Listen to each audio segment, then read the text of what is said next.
Well, good afternoon, everybody. It is no secret that there hasn't been an abundance of partisanship in Washington this year.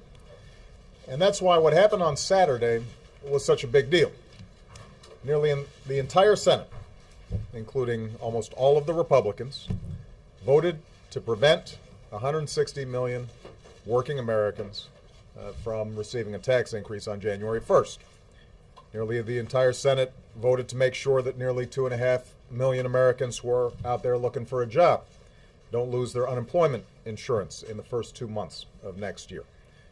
And just about everybody, Democrats and Republicans, committed to making sure that early next year we find a way to extend the payroll tax cut and unemployment insurance through the end of 2012.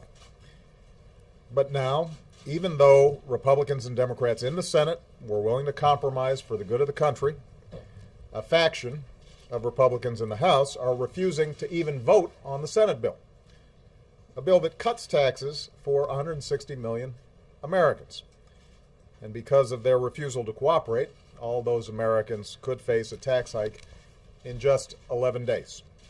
And millions of Americans who are out there looking for work could find their unemployment insurance expired. Now, let's be clear.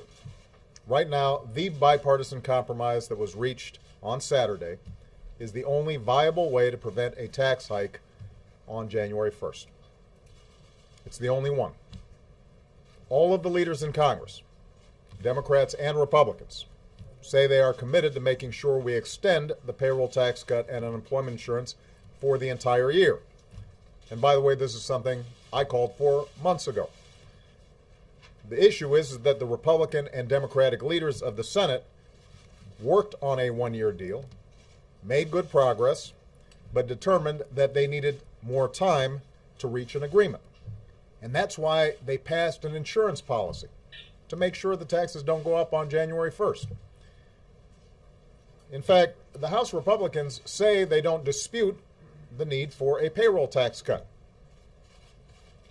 What they're really trying to do, what they're holding out for, is to wring concessions from Democrats on issues that have nothing to do with the payroll tax cut. Issues where the parties fundamentally disagree.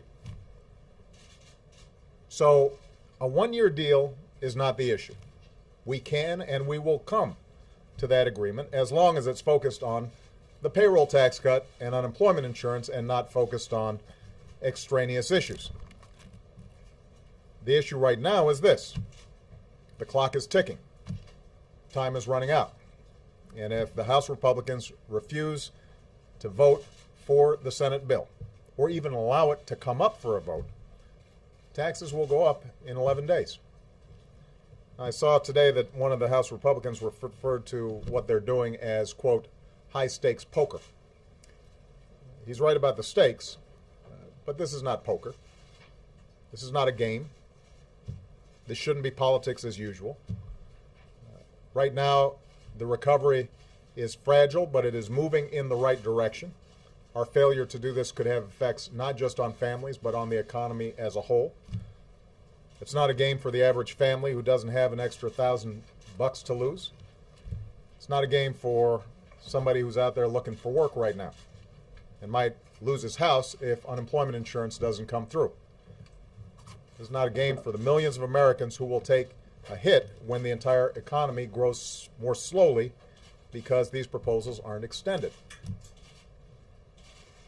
You know, I just got back from a ceremony at Andrews Air Force Base where we received the flag and the colors that our troops fought under in Iraq.